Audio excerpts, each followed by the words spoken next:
Close your eyes and let the centuries fall away. It is the year 1600. You wake before dawn on a thin futon in a cold wooden room in the land we now call Japan. You are a samurai, and by the standards of this world, you would almost certainly not survive a single day. Let us walk gently through it and see why.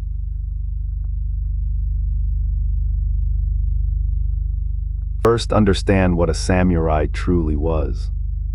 Not simply a swordsman. The word comes from a verb meaning to serve. You are, above all, a retainer bound by duty to a lord, whose word can end your life as easily as protect it. Your sword is not your freedom. It is your life. You rise in darkness. There is no lingering in bed. A samurai's day begins with discipline, cold water on the face, the careful arranging of the top knot, the checking of your two swords, the long katana and the shorter wakizashi. Together they are called the daisho, and only your class may wear them both. Your morning meal is humble rice, miso soup, perhaps a little pickled vegetable. You may imagine samurai feasting. Most did not. Many lived on modest stipends of rice, and in lean years went hungry like everyone else. Hunger, not glory, is your more constant companion. Then comes the training. Hours of it. The bow, the spear, the sword drawn 10,000 times until the motion lives in the body and not the mind. And here is the first way you might fail, not in battle, but in the endless, punishing repetition that a true samurai endured from childhood. You did not. But the deadliest danger is not physical. It is the code beneath everything you do. Centuries later, it would be given a name, bushidō, the way of the warrior. In your time, it has no single name and no single book. But its expectations are already carved into you. Loyalty, honor, a calm indifference to your own death. To hesitate, to show fear, to shame your lord, any of these could cost you everything. Consider a single misstep. You cross paths with a samurai of higher rank and fail to yield, fail to bow correctly. In certain times and places, an insult to honor could be answered with the sword, and the law might side with the one who cut you down. A wrong glance could be a fatal one. But even a perfect day, lived perfectly, does not guarantee your future. Your entire life is tied to a single man, your lord. If he dies without an heir, if he falls from favor, if his entire domain is dissolved by decree, you can become, overnight, a Ronin, a samurai with no master, no stipend, and in the eyes of many, no purpose. Thousands lived this way. Few chose it. And then there is the shadow beneath it all, seppuku. The ritual of taking one's own life to preserve honor, or to follow a lord in death, or as a sentence for failure. It was not common daily life, but it was the ceiling that hung over every choice you made. Honor was not an idea here. It was a matter of life and death. Your afternoon might be spent not in combat, but in service, administration, guard duty, the quiet paperwork of a lord's domain. For much of the Edo period after 1603, Japan was largely at peace, and the samurai became as much bureaucrat as warrior. The sword grew ceremonial. The ledger grew heavy. And some years, duty means something harder still, leaving home entirely. Under a system called Sankin-kōtai, the great lords, the daimyo, were required to travel to the shogun's capital at Edo every other year, and to leave their families behind as something close to hostages when they returned to their home domains. If you serve such a lord, this is your life too. Long processions on foot, months away from everything familiar, twice in every 2 years. As evening falls, you return home. Perhaps you practice calligraphy or read or sit in the stillness of a garden. The samurai ideal valued not only the sword but the brush, poetry, tea, restraint. A warrior was meant to be cultured, quiet, and composed. Even your marriage is unlikely to be your own choosing. For a samurai family, marriage is a matter of alliance, not affection, a bond between houses, arranged by parents or by your lord, meant to strengthen a clan's position. Love, if it comes at all, comes after the wedding, not before it. And here is a strange irony you must live with. You are told your class stands above the merchant who trades in mere money. And yet, by the later years of this era, it is often the merchant who is wealthy and the samurai who is quietly, deeply in debt to him, selling next year's rice stipend today just to make ends meet. Rank on paper is not the same as power in practice. Here in the quiet is the final reason you would not last. Not the swords, not the hunger, not even the debts, but the weight, the constant, unrelenting expectation to subordinate your every desire to duty, to your lord, to honor, without complaint for your entire life. Few of us raised as we are could carry it for even a day. And if you have a son, the weight does not end with you. From early childhood he is raised toward the same life, trained with a wooden sword before he can properly read, taught to sit still, to speak little, to inherit not just your name but your obligations. There is no choosing a different path. The role is passed down like a debt that never quite clears. And yet there is something in it worth remembering. A life of discipline, of service larger than the self, of finding calm in the face of what we most fear. The samurai were not perfect. Their world was harsh and often cruel. But in their stillness there is something that can teach even us, centuries later, how to rest. So let the year 1600 fade again into the dark for now. You do not have to survive it.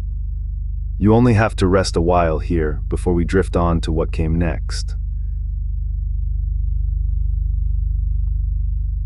The year 1701, inside the shogun's own castle at Edo, protocol was everything. Lords from across Japan gathered to receive envoys from the emperor, and every bow, every gift, every word had to be exactly right. Asano Naganori, the young lord of the Akko domain, had been given the honor and the burden of hosting this ceremony. For guidance in these matters, Asano depended on a senior court official named Kira Yashinaka, a man who knew every rule of ceremony and who expected to be properly thanked for sharing that knowledge. Historians still debate exactly what passed between them. Some say Asano gave too modest a gift. Some say simple pride on both sides. What is certain is that Kira's contempt for the younger lord grew sharp enough for others at court to notice. On the 14th day of the 3rd month, inside the castle's pine corridor, something in Asano broke. He drew his blade against Kira, wounding him, in the one place in all of Japan where drawing a sword was an unforgivable act, regardless of the provocation. To spill blood in the shogun's own castle was to attack the peace of the entire nation. The shogunate's judgment came within hours, not months. Asano was ordered to end his own life that very day by seppuku. His domain was confiscated. Kira, the man he had struck, received no punishment at all. And in an instant, every one of Asano's samurai lost their lord, their income, and their place in the world. They were Rōnin now. 47 of these men could not accept that their lord had died while his tormentor lived untouched. But revenge was forbidden, watched for, expected. So their leader, Oishi Kuronasuke, chose the only path that might work: patience. For nearly 2 years, he lived as a drunkard in the pleasure districts of Kyoto, spending his savings, disgracing his own name, so that Kira's spies would stop watching him. It cost him more than pride. Oishi divorced his own wife during this time, some accounts say to protect her and their children from the danger and disgrace of what was coming. Other retainers sold their swords, took menial work under false names, or simply waited in poverty, in towns far from home, for a signal that might never come. One by one, quietly, without letters, without meetings that could be traced, the 47 scattered themselves across the country, waiting, preparing, and saying nothing. Even their own families, in some cases, did not know what they intended. Loyalty here meant silence as much as sword work. Slowly, in secret, they gathered what they needed: armor hidden under merchants' robes, a ladder built to a mansion's exact measurements, obtained by a retainer posing as a tradesman doing business at Kira's own gate. Nothing was left to chance. 2 years of humiliation had bought them something no rash act of revenge ever could: complete knowledge of their target and complete surprise. On a snow-covered night in the 12th month of 1702, they gathered one final time outside the walls of Kira's mansion in Edo. Snow muffled their footsteps. Lanterns were lit only when necessary.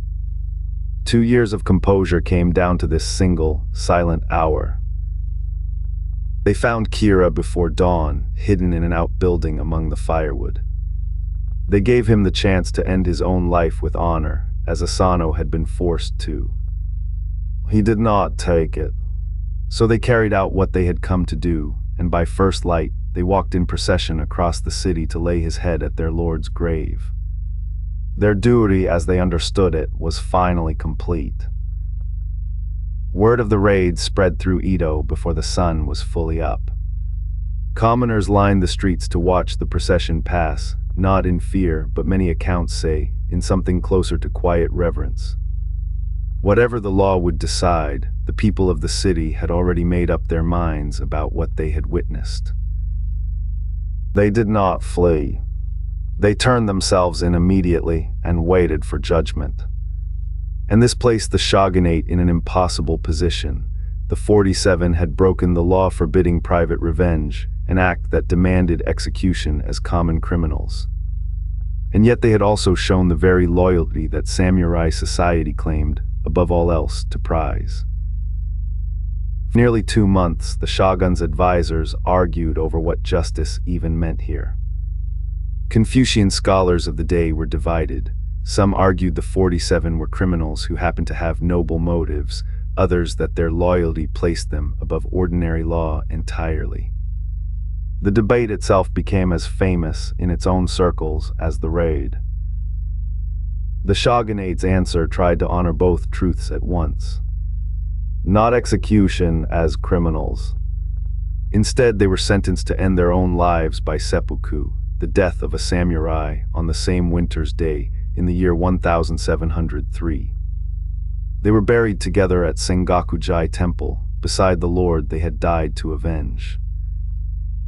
Among the 47 was Oishi's own son, only 15 years old, and he was shown no special mercy for his youth. He died by seppuku alongside the others. Only one of the group survived, a low-ranking retainer named Terasaka Kichiman, sent away before the raid to carry word of it back to Akko. He lived on, the only one of them to see how the story he had helped write would be remembered by everyone who came after.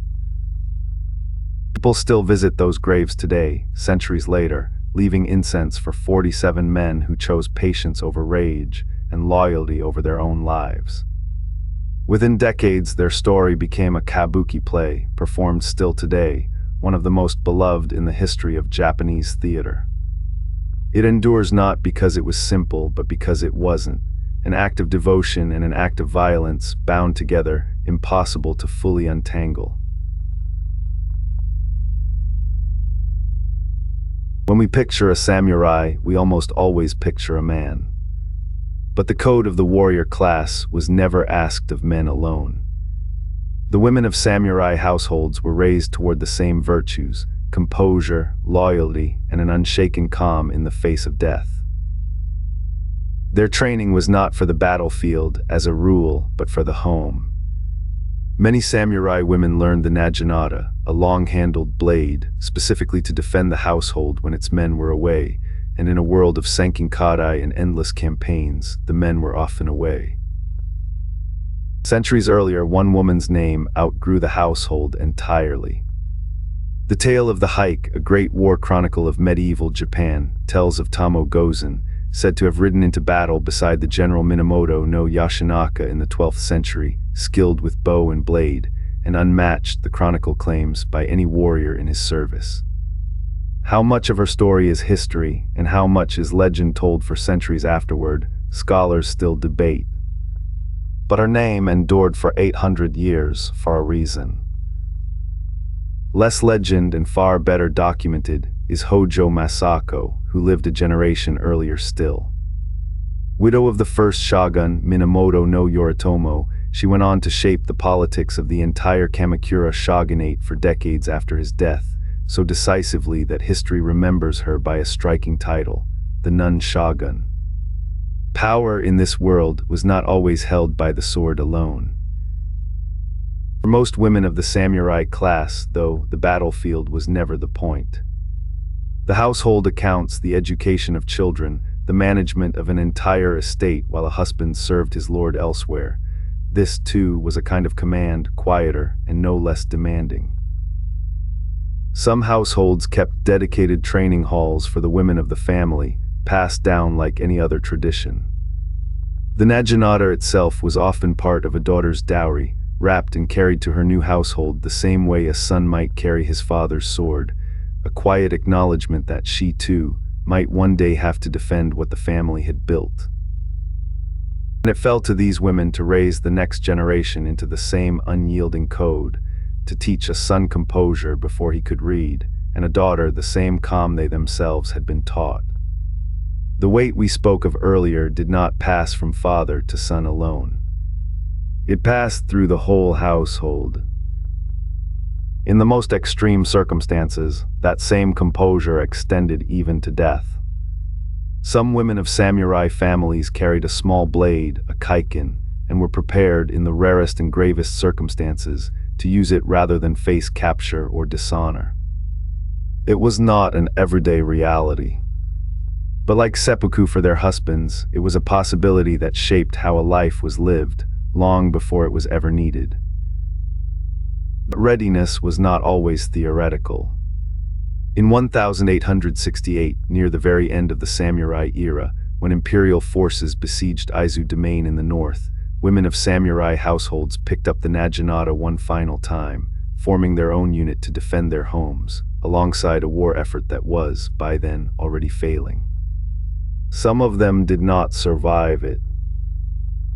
Theirs is a quieter story than the sword fights we remember, and for centuries, a far less told one. But the discipline of the samurai household was never carried by one person alone, and its women held up a good half of that weight in near silence for the length of an era. For more than 200 years after the world of our first story, Japan changed slowly, deliberately, almost in stillness. Then, in 1853, a fleet of American ships under Commodore Matthew Perry appeared in its waters, black-hulled and steam-powered, carrying cannon that no coastal defense in Japan could answer.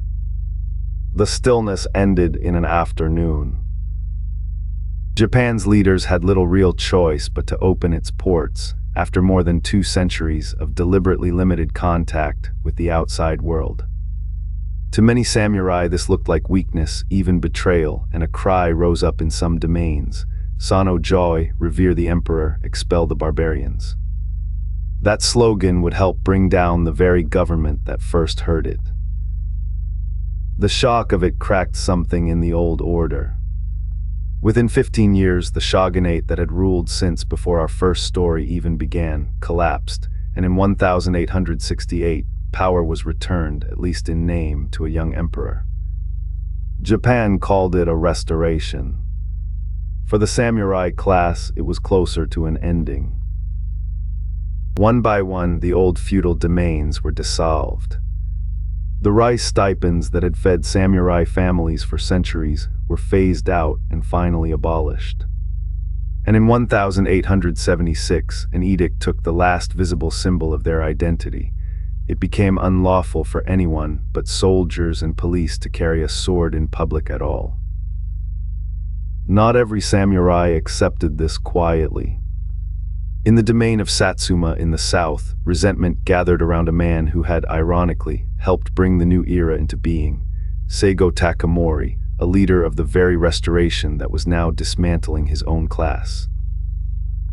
In 1877, reluctantly, by most historical accounts, Saigō became the figurehead of a rebellion, the last great armed stand of the old warrior class against the new imperial army. And that army was the final irony: conscripted farmers and townsmen, commoners by old law carrying modern rifles, sent to defeat the hereditary warriors who had ruled over them for 700 years. Not every former samurai chose that battlefield. Some, like Shibusawa Aichi, once a retainer serving the shogunate itself, turned entirely toward the new era instead, founding banks and hundreds of companies, and helping build the industrial economy that would define modern Japan. The same discipline that once served a lord could, it turned out, serve a ledger just as well. The rebellion ended at Shiroyama, where a few hundred remained against thousands. Saigō himself died in the battle's final hours. Traditional accounts describe a mortal wound followed by an honorable end at a retainer's hand, in the old way, though the precise details have long since passed into legend as much as record. With that, the age of the samurai closed, not in a single dramatic moment, but in the slow accumulation of edicts, defeats, and years. Their swords went into museums and family shrines. Their code did not disappear, though it was gathered up, renamed, romanticized, and in 1900, given the very word we used to describe it in our first story, bushidō, written for a world that had already moved on. So the ledger closes on a world 7 centuries in the making. The dawn we opened with, the swords, the debts, the loyalty that cost 47 men their lives, the women who held it all quietly together, and the sword that was finally laid down for good. Let it rest with you tonight, the way it rested with them at the end. Sleep well. The past is still here.